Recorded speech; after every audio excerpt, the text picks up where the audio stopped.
All right, welcome to the segment of the show where, as I mentioned, Mr. Randy Walsh has joined me. So, Randy, first of all, welcome and thank you for your time. I'm really excited to get a chance to talk to you after reading your book. Thanks, Paul. I really appreciate it, and I'm happy to be here. Awesome, awesome. Well, as I've mentioned, got a copy of your book. Thanks for sending it to me. Got an autographed copy, which was really, really cool.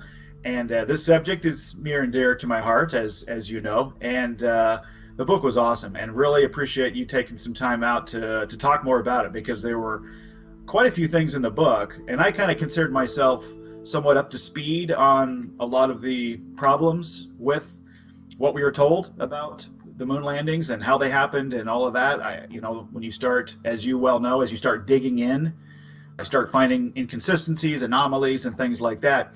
I thought I had a good handle on that. I realized that there are a ton of other things that need to be taken into consideration, which your book covers.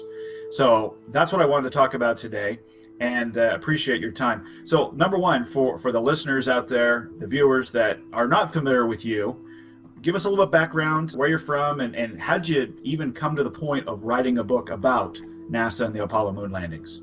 Actually, so in terms of my own personal history, I started 40 years ago. Ironically, I started in the music business. So I was actually a musician for about a year or two, and that didn't work out. It's a tough road to travel, and I look back on it now and I'm kind of glad actually it didn't work out. From there, I got into healthcare, worked in various positions in healthcare, and along the way, I've always had an interest in aviation. So along the way, I went to flight school and got my private pilot's license, and I had that for several years. And so I just, we're just building up time. I was thinking of maybe starting a career in flying, and never really happened at that time. Sure. So, anybody who's flown, it's expensive. So anyway, managed to get that done. So I had the pilot's license in my pocket, and I think this happened about 20 years ago. I came home one night, turned on the TV. It was a documentary about the Apollo missions. And I wasn't really paying much attention to it until something caught my ear.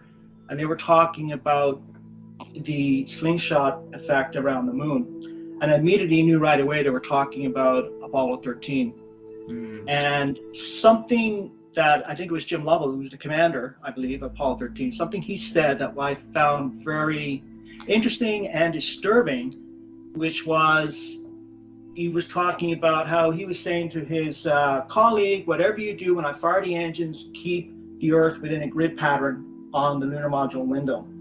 And I found that a little peculiar in terms of navigating. When you're 240,000 miles away from Earth, I mean, even here, navigating even a short distance, precision is, well, it's imperative. I mean, you can easily find yourself off course. And for them to be using a form of dead reckoning, which is what I liken it to, in a spaceship 240,000 miles from Earth, was a little peculiar to me. And I started to question the sophistication of NASA's techniques, especially as it involved navigating. So that was my first sort of curious moment about the Apollo missions. I have to say that up until that point, I was a supporter of the Apollo missions. I mean, I was inspired by it, and that's part of the reason why I got my pilot's license. So, that sort of stuck with me. And I admit at the time I didn't really do much with it. And it wasn't until I went back to flight school and finally upgraded to a commercial pilot's license. And then from there, I said, I kind of like this. So I went and added a flight instructor rating. Then I added a multi-engine rating, and then an instrument rating. And then I sort of went back to looking at the Apollo mission, started reading the books. And, in the age of the internet, there's a lot of video information out there too. So I started watching some of that. And inevitably, you're going to fall into the conspiracy aspect of the Apollo missions. And at first, I have to be honest with you, I wasn't taking it too seriously until there was a few things that stood out for me. The first one I mentioned, of course, and then some other anomalies that I noticed. So I decided about 5-6 years ago that I dived into this with both feet. But I also found it was important not just to read the conspiracy books, and some of them are pretty good. They have some very good information in there. You're familiar with David Percy and Mary Bennett's book. I mean, it was just an awesome book. But I thought it was important too to read the official literature on this from NASA and from secondary sources that support NASA's claim of going to the moon. And that's really where it started about 6 years ago. So that really led up to the book, which I started writing about a year ago and finished it I published it last December. Yeah. Just last December. Yeah, so that's sort of the genesis of how it started. And, you know, having a general aviation background was very helpful in terms of some of the technical aspects of the Apollo missions. You know, everybody says, you're not a rocket scientist and you don't have a PhD in this and that and whatnot and the other. And yeah, right. Okay, but how many times do you question your doctor and your lawyer and your local teacher? I mean, come on, right? You don't need a degree. If you needed a degree to question everybody in every discipline, you wouldn't leave your house. You would just sit there. Yeah, exactly. So that's kind of the genesis of how the book came about. Very good, yeah. And it's an interesting approach, because I think a lot of the people that I've met, you know, just recently when they question the moon landings, it starts with like maybe the photographs, or, you know, like you said, you start watching maybe some more of a mainstream documentary that says there was a problem with this, a problem with that.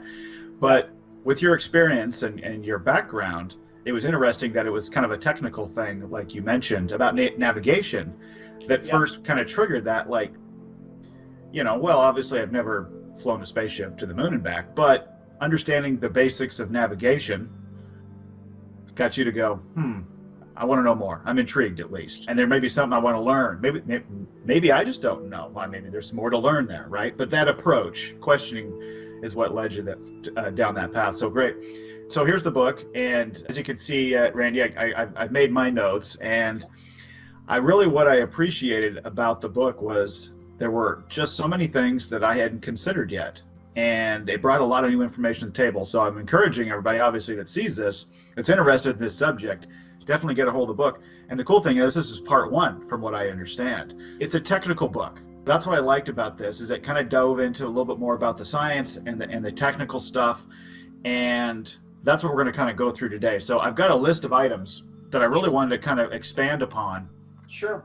That I thought that struck me when I was reading this, that I went, wow, never thought about that. This is interesting. And the first thing really I wanted to dive into, if we can jump right in, is the F1 engines.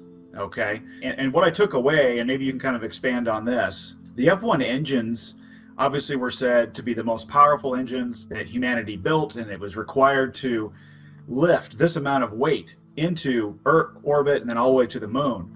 But what you found in your technical studies was that potentially the output of these engines, wasn't what we were told it to be. Can you kind of expand on that? Because that really was where you start the book and really, I think, grab the reader and saying, well, we were told X, Y, and Z, but there's a lot of missing information when it comes to really the power of these engines that was required. Yeah, that is what really struck me when I started researching this. And I just want to say for the viewers that this could be the very crux of the whole Apollo mission hoax. I mean, without it's important that everybody understands that without the F1 engines and without them functioning properly, there would be no moon landing. You're talking about a Saturn V rocket that's over, 325 feet tall, and it's about 2,800 to 900 tons. Wow. And included in that is the Apollo hardware for landing on the moon, which is about 46 tons. So you need powerful engines, and we're specifically talking now about the first stage. There's 3 stages to the Saturn V rocket. So when we're talking about the F1 engines, we're talking about the engines in the first stage, and there was 5 of them. So without the F1 engines, there's no Apollo moon landings. So if they're proven fake, and I actually believe they are, I don't think it's potentially, I think it's an assurity that those engines were not functioning properly. That negates the whole process. That negates the whole missions. And before I start with the F1 engine, I just want to say that I did talk about the reason why I wrote about the other stuff, and I will write about the other aspects of the Apollo missions, is simply because the proponents will come back and say, oh yeah, but what about this on the moon, and what about that? So I wanted to talk about that and show that how impossible that would have been as well. But because I find that the NASA proponents have a question and an answer for everything. So you need to counter those claims.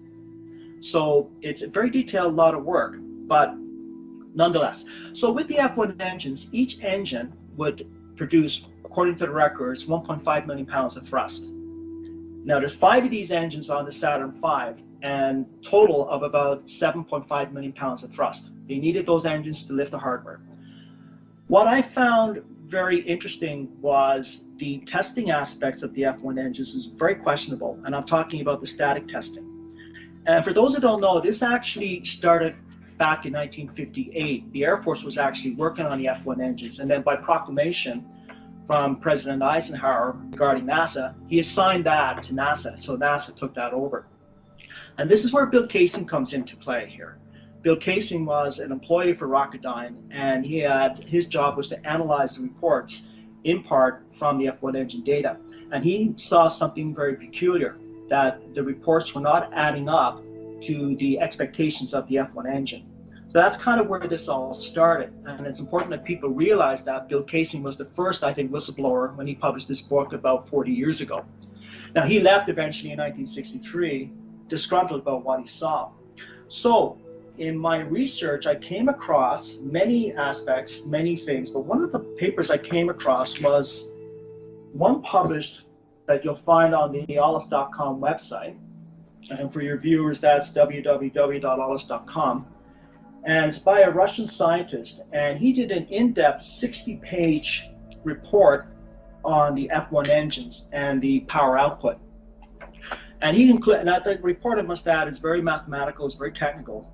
It makes for some tough reading, but he does raise some very interesting points about the F1 engines. And he noticed with Apollo 6, specifically with Apollo 6, he noticed that there were some serious problems. Even NASA admits that there were serious problems with the launch of Apollo 6. So what he's focusing on, this Russian scientist, by the way, just let me get his name. The name is in Russian, so if I mispronounce it, I'm sure I'll be forgiven. Gennady Ovchenkov, I believe is his name. And what he really focused on most was the instability of the combustion chamber of the F1 engines. And even, of course, NASA admits to problems with the combustion chamber. So for the viewers out there, just to briefly describe, everybody knows you see the rocket nozzle on the bottom, the rocket. Sure. You know that. Right on top of the nozzle, you have an area called the throat. And then above that, you have the combustion chamber. The combustion chamber is where the gas is ignited in some, you can liken it to a controlled explosion. Yeah. It's that explosion that works its way through the throat and out the nozzle, which pushes the rocket up. And that's a very simplistic way of saying it. But what was going on with the combustion chamber with the F1 engines is the issue of cooling. The combustion chamber, because of the explosive gas, the propellant that was pushed into it, could reach temperatures of up to almost 3,300 degrees Celsius. That's about 6,000 Fahrenheit. That's hot. Yeah. That's very, very hot. That's very, very hot. So they needed to cool that. You have to find a method to cool that chamber down, because if you can't cool that down, it's going to distort. It's going to fail. And you're going to have an explosion. Absolutely. Absolutely, yeah. So what they did was they came out with a cooling system called the generative cooling system for the F1 engine chamber. And what that is it's hundreds of small, thin, very thin tubes that run along the combustion chamber, the throat, and I think it's about halfway down the nozzle, if I'm not mistaken. And they would run propellant through that. And that propellant would absorb the thermal energy from the combustion chamber and transfer that energy into the fuel, and that fuel would be recirculated back into the combustion chamber. Therefore, supposedly, in theory, making it a more efficient engine. Mm-hmm. That's where the problem is, and that's where the problems that Chekhov noticed with that is the cooling process that wasn't working. In order to counter that, NASA would have to, in a sense, for lack of a better way of putting it, would have to throttle back the power. Yeah. You couldn't run it at full power. Now, and this is important, if you can't run the engines at full power, again, whether you're using the F1 engines, even if you're using the F1 engines, you can't use them at full power, full thrust, you have no Apollo moon landing. Yeah. So he did a lot of analysis on that. And by analyzing photos and film of Apollo 6, he was able to also detect kerosene burning. And this is interesting because kerosene was only used in the F1 engines, the first stage. It wasn't used in the other two stages. So that was another given with that. So that's the basis of his work, and it's very compelling. I encourage everybody, if you can get around the math, to read it. You don't have to be a math expert to understand what he's saying. So I really do encourage people to read that. So that's basically the gist of that in terms of the engine combustion problems. Got it. No, that's a great explanation. I like the way you kind of break it down for the layman to be able to kind of understand where those problems come in.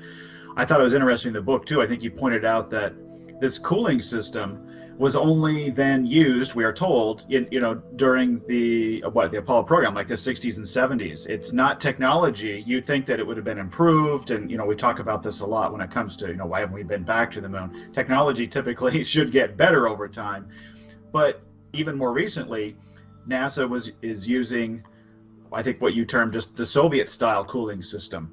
After that, this cooling system, we were told, worked perfectly in the 60s and 70s, but wasn't continued, wasn't expanded upon, wasn't improved, which is an interesting, I think, data point. Yeah, I mean, that's the thing that really troubled me the most too, is that, you pick any other industry in the world, let's pick aviation. Aviation has gone through leaps and bounds in the last several decades, especially since World War II. And I have never seen one case of aviation using brand new technology and then discarding it and saying, oh no, we'll try something else. I mean, if it works, if it ain't broke, don't fix it, right? And it just amazes me that of all the industries in the world, the most important industry, according to a lot of people, which is NASA, in terms of the space agency, which is supposed to be our future. By the way, we're still waiting 50 years on for that. It amazes me that they actually went backwards in technology. And I found that troubling. And you're absolutely right, Paul. What's interesting about the regenerative cooling system, which was used on liquid fueled rockets, is that this technology with the F1 engines seemingly worked perfectly from 1968 to 1972. Remember, the first Apollo 8 was actually launched in 1968. And for almost 5 years after 1972, I think in 1973, they used the Saturn V rocket once for the Skylab program, right? Which I won't get into too much now. I mentioned that in the book. But it's interesting that it worked perfectly. Now, when I say it worked perfectly, and NASA has come up with a counterclaim to this, they say, well, it wasn't perfect. There was anomalies, there was problems, but we worked through it. No. I like to use the old adage as a pilot. The definition of perfect landing is when you walk away from. That's right. Yeah, and these engines work perfectly. In all practical purposes, they were perfect. Right? Yeah. So NASA tries to counter that, but it just doesn't hold water. So here you have the F1 engines working perfectly between 1968 and 1972, up until 1973 rather. And then after that, no more. They actually buried the program, stopped using, of course, the F1 engines, and transferred over to a Soviet-style cooling system. Yeah. Which is very telling. Very telling. Yeah. Why would you throw away proven technology? It makes no sense to me. Makes no sense to anybody who has actually common sense. Now NASA is kind of in a quandary because they're looking for a heavy lift capability, and I'm thinking, well, you got the F1 engines.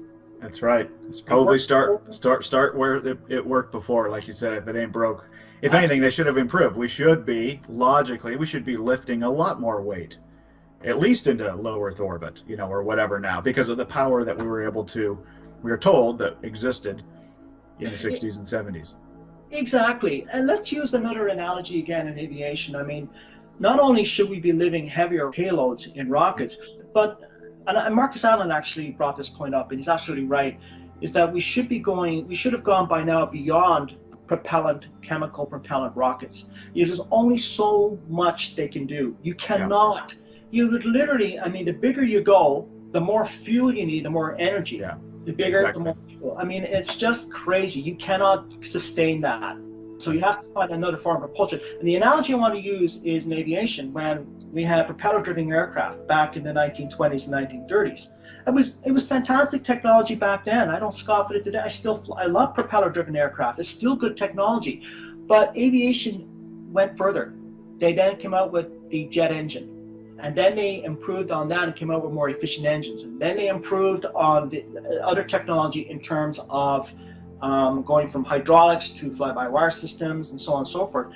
But the aviation industry seemed to have just stopped 50 years ago. It just hasn't gone anywhere.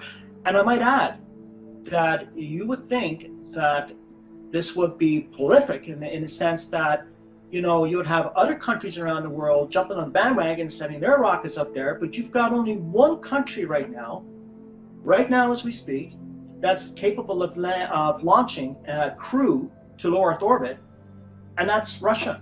Yeah. With a Soyuz rocket, and I might add, using 50-year-old technology. Does that make sense? No, it doesn't. It really doesn't. Again, common sense should kind of lead you down this path.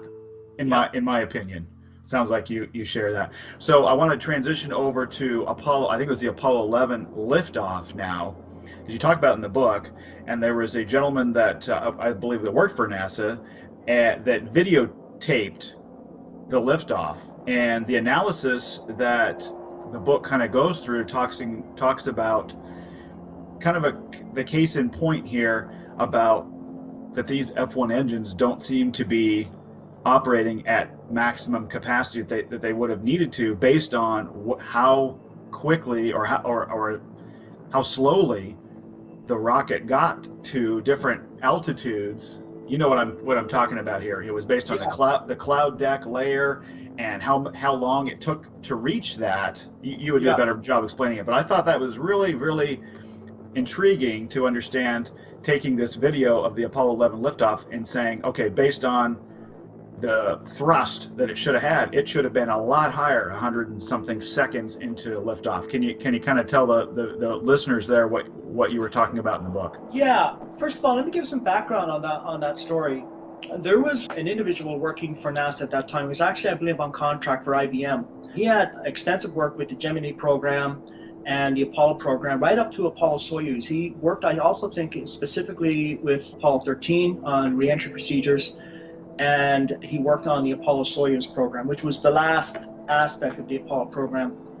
And for your viewers that don't know, Apollo Soyuz is when they supposedly docked in low Earth orbit. So anyway, he, being an obvious NASA proponent, showed up that morning with a Super 8 film for the launch of Apollo 11. And, you know, he had no reason, no other motive than, you know, he was inspired. Especially since he was working for the very same people he was filming, right? What's interesting about him is he's not the only one. There was many people that took Super 8 films back then. I know it's not as sophisticated as we have today, but it does the job, right? Yeah. So he took a film right from before the launch to when the launch of Apollo 11 was out of camera range. And that makes his film very, because it's continuous, right? Continuous film for however long that was. There's no breaks in the film, so the timing could be really analyzed, right? Absolutely, and there's no breaks in the film. And of course, this was actually analyzed by Andrei Bolutov, and they did. There you go. Yeah, and they did an analysis of his film. He submitted his film for analysis. He has since, I think, wised up. This man, by the way, who took the film, his name is Phil Palacia, if I'm pronouncing his name right. And he was the IBM contractor. And years later, I think he began to doubt. They don't talk too much about why his motivation in submitting the film, but it's obvious he submitted the film to these researchers because he saw something in there that was peculiar to him, right? And so he has nothing to lose or gain by submitting this film for analysis. And it was subjected to analysis. And of course, these scientists would have to do that because their credibility is on the line. So they have to make sure that this film is authentic, and which they did. So that's all verified. And you can go on the alus.com website and you can pull up their paper and you can pull up their article and you can go through the verification process yourself. So what they did is they looked at his film and they matched it to the official film of Apollo 11. And it matched. And that's the interesting thing. It matched. What they noticed is that in his film, you have the Saturn V passing through high cirrus clouds, And I think I mentioned it was about 105 seconds, if I'm not mistaken. Yeah, that's what my notes said. Yeah, you mentioned about Yeah, 105 seconds is when they reached that cloud layer, yeah, or yeah, seem to absolutely. appear to have gone through it at that point or reached it. Yeah. Yeah. And what is interesting about that is that at that point, at that time, um, they should have been much higher. They should have been at, I think, approximately 75,000 feet. Now, the reason why they know that is because, as a pilot, we all know cirrus clouds go no higher than about 30,000 feet. So it's between usually 25 and 30,000 feet. These are high cirrus clouds. And for them to be at, for Apollo 11 to be at an altitude of 25,000 feet at 105 seconds meant that they were 3 times lower than it should have been. That's what struck me as wow. Yeah, There's something very interesting because they yeah, should have been, like you said, based on, and what NASA said was, what at that point they were close to 80,000 feet. yeah, That's yeah, the claim. 75, 80,000. Yeah. And this is very interesting because, I mean, you don't have to be a rocket scientist to actually read and figure this part out. If you need to be at a certain altitude and maintain a certain velocity to get to the orbit you want to get to. I mean, the whole idea of the rocket in the first place is to propel it. Yeah. And if you're not able to keep up that momentum and you're at a lower altitude than you should be, you're not going to reach your optimum orbit. In fact, you're most likely not going to reach orbit at all. Yeah. And I think that's exactly what happened with Apollo 11. It didn't reach low Earth orbit. I mean, I highly doubt it did. I mean, they all doubt that, actually. In fact, they'll go so far as to say it ended up in the drink, the ocean. But you see, people say to me, and they scoff at me, and they say, well, Randy, we all saw it on TV. I mean, how many times have you heard that? It's true that you saw it on TV. What they don't seem to know is that there's a certain range of those cameras back then. And how do you know where that rocket is? After that, they go to animation. Then they tell you have Walter Cronkite on there talking about, look at this is rocket, it's a cartoon rocket, and this is what they're doing now. So how do you know? You don't know, right? Faith. Now, I'm not saying everything is. I said you just got to have faith at that point. Oh yeah, you got to have faith. Who sang that? Was that George Michaels who sang you got to have faith or That's something? right. That's right. May he rest in peace. Yeah, for sure. So you cannot deny that piece of evidence. That's fact. That's fact. The film shows it. And I'd like to know how many other Super 8 films are out there. There has to be tens of thousands of them out there that NASA probably even knows of, but are trying to suppress this knowledge. But that's very damning evidence. I mean, if that's true to the skeptic, forget about landing on the moon. They never got to low Earth orbit. Yeah. Yeah, this rocket, this massive piece of machinery had to be at that level, had to be at that altitude, at that point of the launch, and to be 3 times lower and going slower and end up only being, if that's true, 25 to 30,000 feet. That thing was just a really expensive airplane. I mean, it wasn't going to be getting that high enough, that far enough, quick enough. It was a multi-billion-dollar showpiece. Yeah. Yeah, that's what it was. It was to keep the viewers happy. It was to raise the flag and salute it. And I'm not knocking nationalism. I'm Irish and I love my country too. I'm not saying anything like that. I have family and friends in America, in the United States, love going down there. So this is not a swipe at Americans by any means. The world, not just Americans, the world was fooled by this. We were all in this together. And when people come out and they criticize Americans, oh, you guys believe anything, so do we. So do we up here in Canada, and so do we over there in Europe. So let's not blame Americans, I say to people. But it is a fact, and you cannot escape that fact that it was not at its optimum altitude to reach low Earth orbit, and that's a fact. And out of range of the cameras, most likely that ended up in the Atlantic Ocean. Got it. Good. Well, thanks for doing that. I've got a bunch of other things, but Sure. that was really important. I think it was good to spend some time on that because there's a lot of, in my opinion, a lot of hard evidence that we can kind of point to say, just to kind of wrap up, that these engines had to be running, like you said, at peak capacity, and there's just so many problems to show the lack of testing, and then observational, photographic, or videographic evidence that potentially they weren't running at the level that we were told they were, is worthy of note. So let's jump over the next thing on my list. You kind of brought up Apollo 13. I didn't know this. So I saw Apollo 13 with Tom Hanks. That's where I learned about how all this mission went down, or the story that we were told. But Frau Mora was their destination, And this was what you kind of said in the book, and you can expand on this, maybe how you came to this conclusion. That wasn't a destination that they wanted to go because of the location on the moon. And so this story that there was a problem and they were, had to abort the mission and come home without landing on this spot was something they had to come up with late in the game to kind of cover their tracks. Yeah, and that again is one more curious aspect of this whole mission. Now, I want to state before that there's a lot of mixed messages and mixed information about this aspect of Apollo 13. It involves the Terminator on the moon. And a Terminator on the moon, for those who don't know, it is just basically between sunlight and dark. So they were actually landing near the Terminator of the moon. Now, there was a theory that NASA had screwed up in its calculations during the mission. Remember, I think some of these missions were actually filmed live for theatrics, right? And they miscalculated, and that if they had continued on their flight path, they would have landed on the dark side of the Terminator. Mm-hmm. Now, that's very important to digest for the simple reason that the only lighting that NASA had up there was the sun. And they were not equipped for a night landing. We're not talking IFR flying here, okay? So they needed to land on the sunlit side of the moon. Now, I've read other reports, and there's actually a software program, the name escapes me right now, but a software program that you can actually put in the date and time of the Apollo 13 landing. Even if they were to land near the Terminator, and you're dealing with a visual landing in an unfamiliar terrain, and the thing about landing near the Terminator is that even if it's on the sunlit side, it's still very close to the Terminator, so you have longer shadows than you would have if you were landing well away from the Terminator on the sunlit side. And precision is the most important word here when it comes to landing any aircraft, let alone a ship on a foreign planet.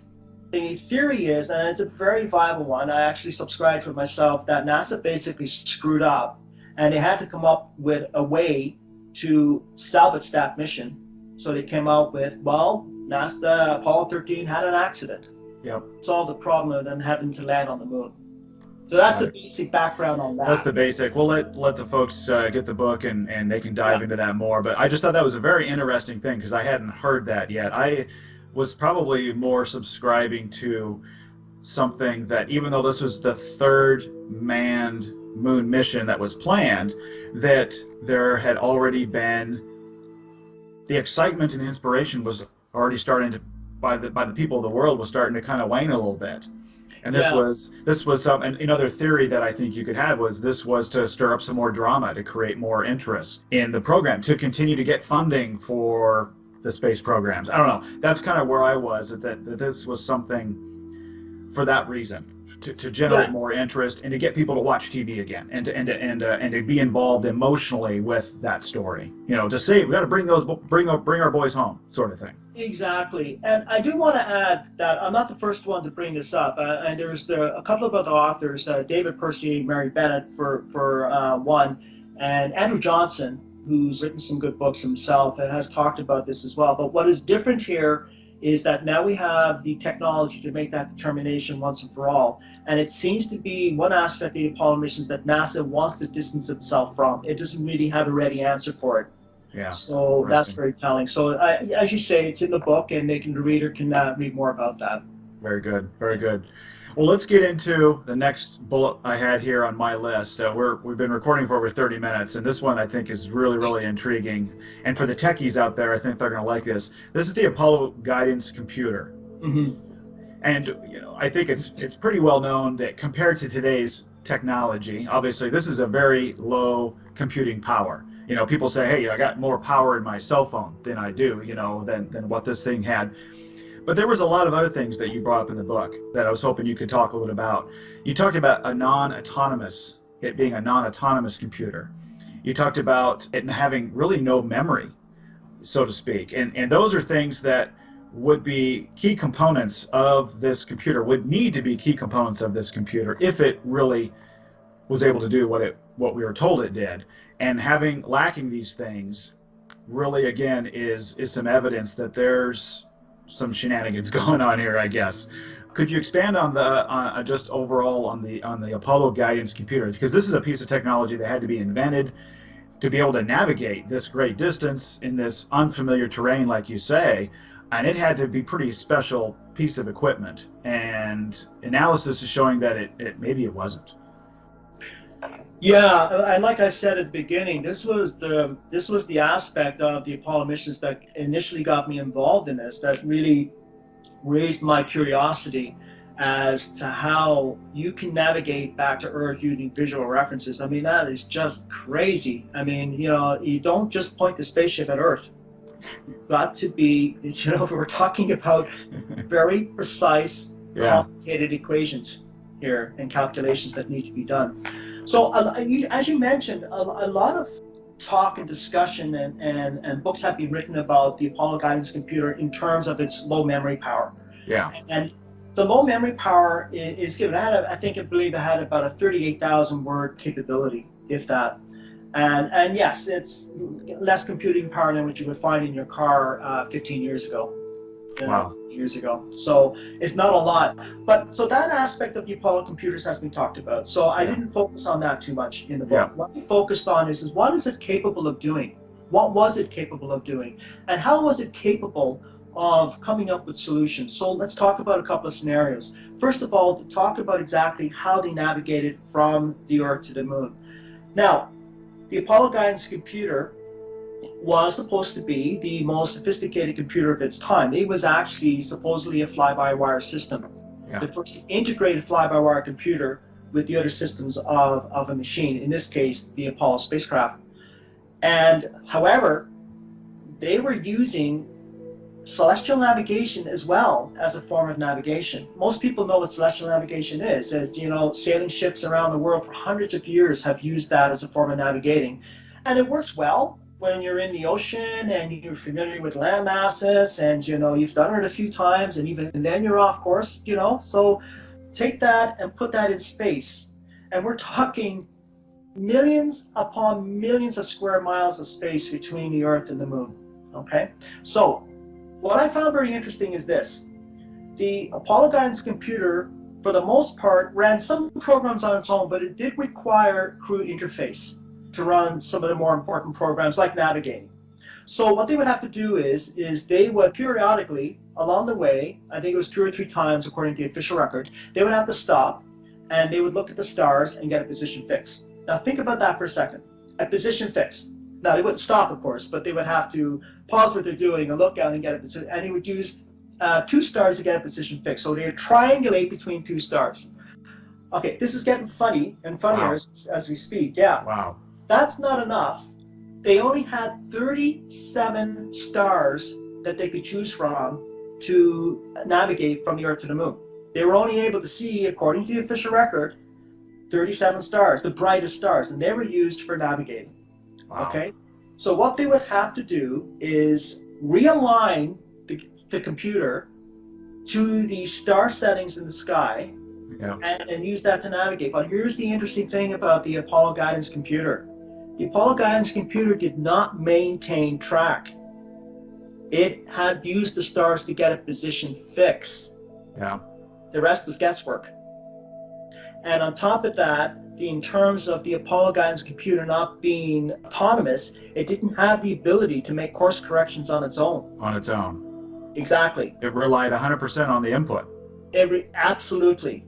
So they would send up they would send up equations and our calculations, and they would go through together. Now, we're talking about a rocket that is traveling at several thousand miles per hour. Now, keep in mind, of course, officially this would have been slowing down gradually because of the Earth's gravitational pull, right? Mm-hmm. So until it gets to the equigravisphere, which is where it becomes neutral. So it's constantly slowing down, right? You don't know if you're off course until you do a position fix. So what if you do a position fix and you find out, oh my goodness, I'm several thousand miles off course? Well, now you've got to correct with thrusters or with the main engine, and that requires propellant. And propellant was very limited because of the weight restrictions on getting that rocket off the ground, given the fact that they would have to constantly interface with the computer and take two star settings, get a position fix, and then make a course correction.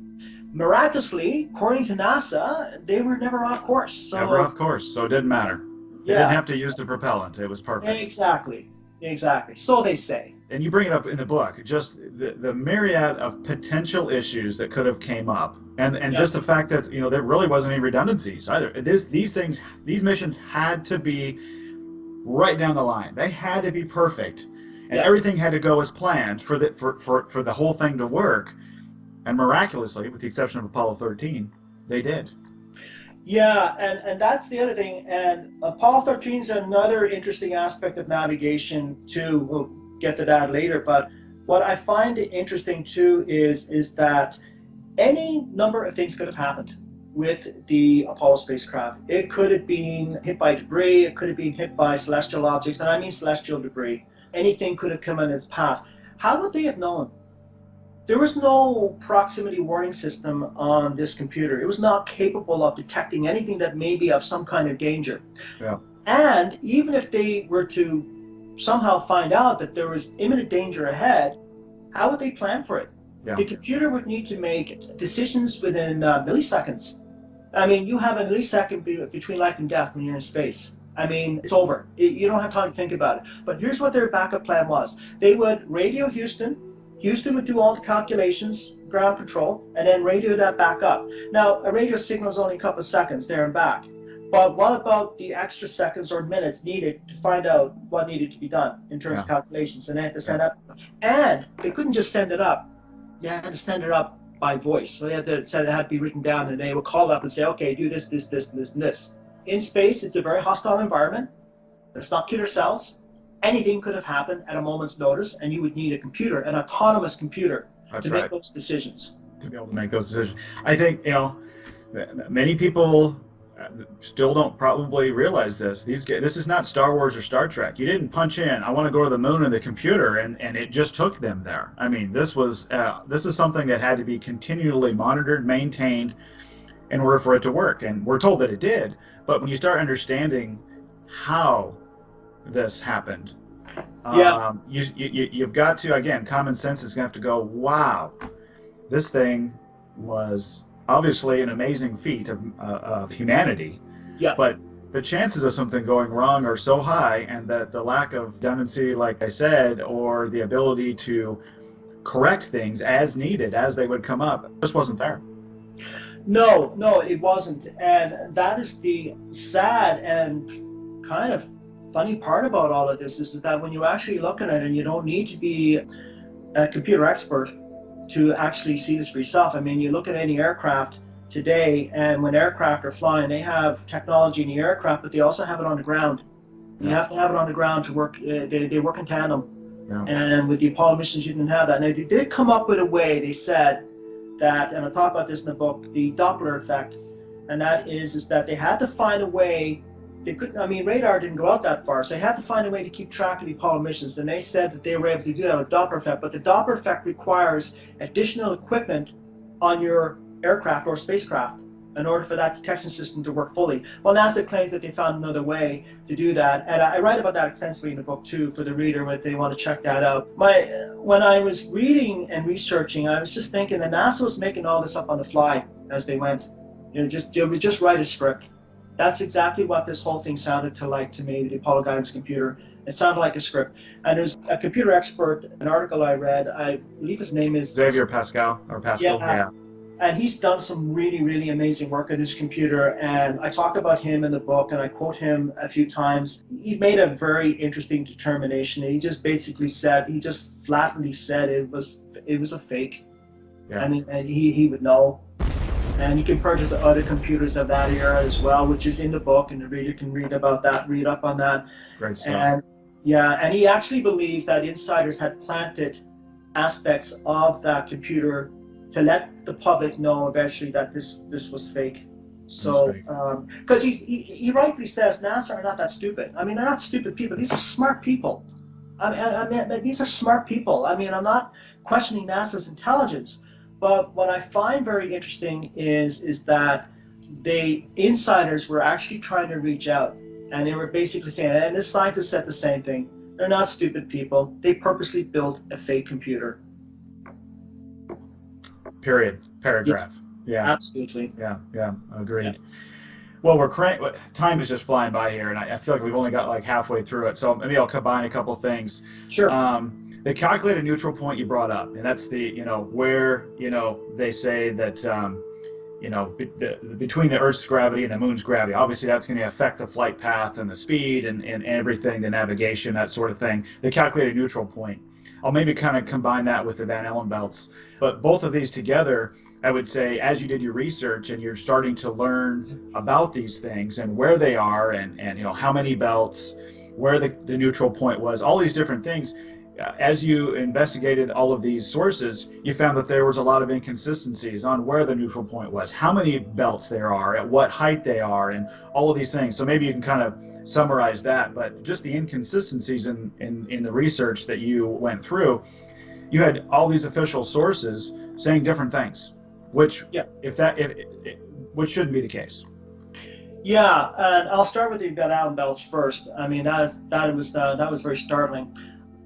There was a discrepancy in terms of the distance of the Van Allen belts, and it came from several sources, and these several sources were either connected to NASA or indirectly connected to NASA. And I'm thinking that, well, you should be precise on this information. I mean, how can you have several scientists in the know disagreeing on the distance in terms of the Van Allen belts? And there's two belts. Officially, there's two belts. There's the inner proton-dominated belt, and there's the outer dominated electron belt. And according to the official narrative, NASA, the Apollo spacecraft would have gone through the outer region of the outer belt. Their claim is that that was the less intense in terms of radiation, and the astronauts could have survived it with the additional cheating, which is talked about in the book at great length. Yeah. But what I found very disturbing too is not just the different distances of the Van Allen belts, and the different altitudes that we were getting, but also the actual radiation intensity. Yeah. Now, there's a researcher in Australia, Jarrett White, who does some very good work on the radiation. He's got a couple of really good videos. I stayed away from that. It's a very complex subject, and what I found about that is that from all the research that I've done, even the experts can't agree. I mean, you cannot find two experts on Earth that agree about terrestrial background radiation. But lo and behold, everybody agrees about radiation in space, something we know nothing of. That's a good way to boil it down, right? Yeah, exactly. So what I found very interesting too, though, was the mixed messages that NASA was giving in terms of the radiation belts through its own scientists versus the National Research Council, which was giving different information. And you would think that they would be in sync here, especially since the National Research Council has done work for NASA as well in terms of studies and whatnot. So I found that, and that is talked about extensively. Now, in terms of the different belts, I just want to touch on that before I move on to the ecogramosphere. And that is, in 1958, there was a program called Project Argus. And Project Argus was they exploded 3 atomic bombs in the Van Allen belts, an altitude between 250 up to, I think, 400 miles. And that irradiated that area, alarmingly so. And that also created an artificial radiation belt. So that's 3 radiation belts now. Then in 1962, they came up with a program called Operation Starfish Prime. That's right. This was one bomb, one explosion, 250 miles up, but this was a thermonuclear weapon. This was 1,000 times more powerful than the bombs that they detonated back previously with Project Argus. So Starfish Prime was a real problem. So you have this huge megaton explosion in the atmosphere, above the atmosphere, 250 miles, and that added another artificial radiation belt. Now, here's where it gets funny. NASA says, oh yeah, by the time the Gemini programs, which coincides with the Starfish Prime blast, NASA says that the explosions from the Argus project dissipated. So the belt dissipated, the artificial belt dissipated by 1962. But of course, then we have Starfish Prime, which added another belt. So first we went from 3 belts back to 2, now we're back from 2 to 3. And it gets better. I was going to say, I remember in the book you brought up there's actually 4. And this is on NASA's website. They have found a 3rd radiation belt around the Earth. They don't have it formed. They could only speculate. And what they speculated was that it was probably formed by a solar flare. Yeah. Okay, so, but again, it's a speculation. So NASA said, and I quote, "This requires rewriting of the textbooks." Now, go back to the last mission, Apollo 17. Apollo 17 was launched in December of 1972. 4 months before that, on August 4th, I believe, there was a solar flare, a massive solar flare. Yeah, I was going to say, one for the history books. Yeah, one of the most massive ones we've ever observed. Exactly. But this one was the most powerful one in the 20th century. It caught NASA off guard. Yeah.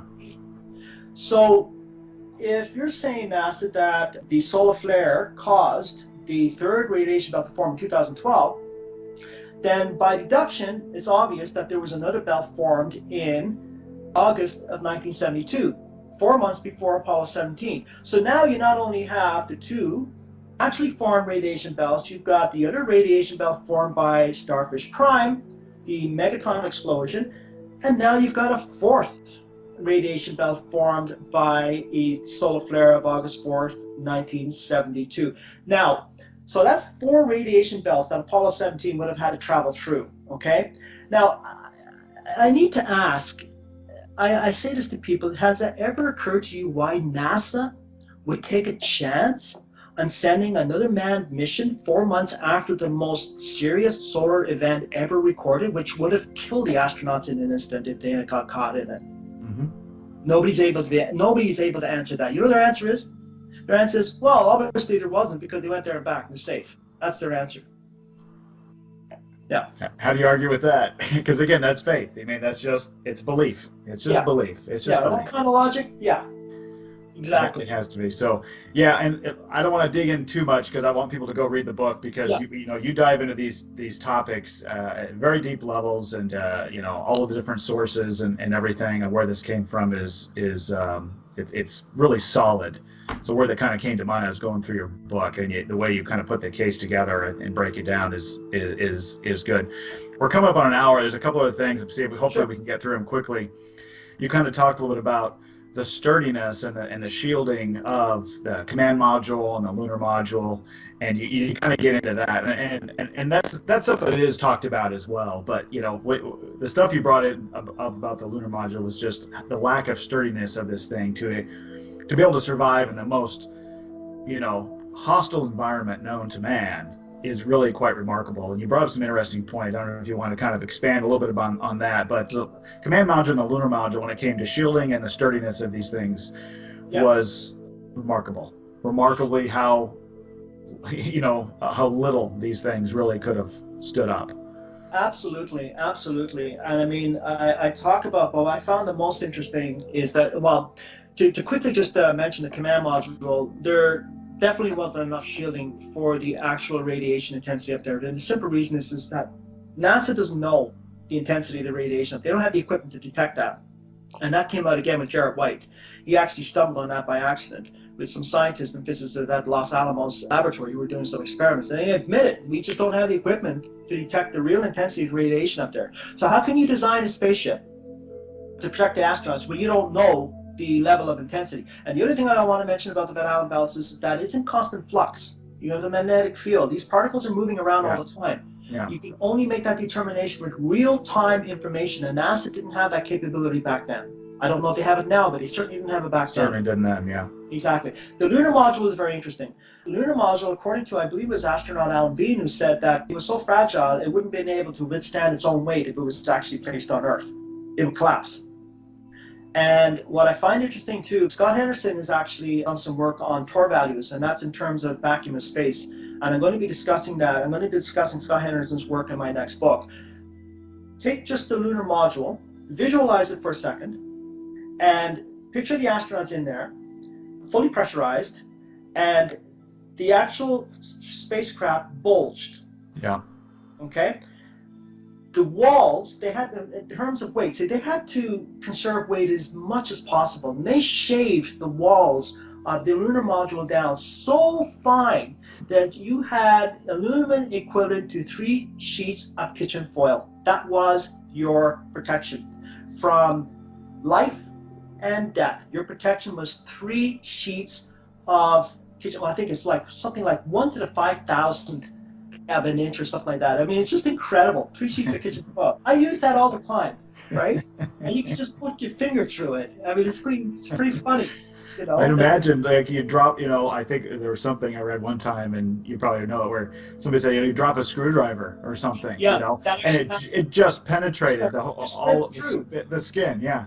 Yeah, and one of the astronauts actually was working there, and he was at the time when that actually happened, and he says, my goodness, he says, I got to go up in this tissue paper. He actually said that. So they were given all kinds of hints and that's why the book is called Hiding a Hoax in Plain Sight, because I believe that the astronauts themselves were giving hints about the fact that it's, hiding a hoax in plain sight. I mean, what is the best way to hide anything? Put it right in front of you. Most people don't see it. I didn't for years. I didn't see it myself. We're all subject to it, right? And it's difficult, right? We're human beings. We can only take in so much. And we have our daily lives to think about as well. So we're all busy. It's not that people are stupid. It's just that they're so busy with other things. That's right. That's right. So it's right to the best place. Sometimes it's right in front of you. And you just can't see it. Well, exactly. And that's the point. I think people like you and so many other researchers out there that have taken the time, invested the time, money, resources to go in there and peel back the layers of the onion and really start comparing information. Okay, this is what NASA said here. Does this jibe with this and that? And look to make that reconciliation. That's what the research is all about, and that's where you find these anomalies. That's where you find these inconsistencies, and then you say, okay, there's something here, and then you dig deeper and you understand this more, and that's the process you've obviously gone through here at a very great level. And the book is wonderful, and it's just part one. But kind of what I got out of reading the book was, just to kind of summarize, and I think you mentioned this in the book, probably where it resonated with me, was that you go through like the testing that led up to these things. To be able to do this, they had to test. They had to test. It should be exhaustive tests before you send man, to these altitudes, to this environment. The testing had to be exhaustive. And what you found, what I took away from the book, was that the tests got to be when the criteria got too stringent, NASA simply kind of lowered the requirements down and said, "Oh, well, it's not that tough. It's actually down here. The radiation was actually here, and we were able to withstand that. And it seemed to be point after point after point. They seemed to lower the requirements down so that their testing, whatever they did manage to get, showed that it would suffice. So that their equipment and processes and everything worked flawlessly. That's kind of what the bottom line was for me. Yeah, and that actually, I found that the most disturbing of all. And I noticed that with the they changed the rules. In other words, they had kind of like changed the rules during the game. Yeah, absolutely. They moved the goalpost, and I found that for me that was an admission. That was an admission that we don't know the dangers out there. Our technology can't handle what we think is out there, so we're going to lower the requirements so we can show that lower the requirements so as our technology can pass the test. That's basically what it was. We saw that with the Saturn V missions. There was no testing of the F1 engines except for 2 flights. There was no testing of the F1 engines in actual flight conditions.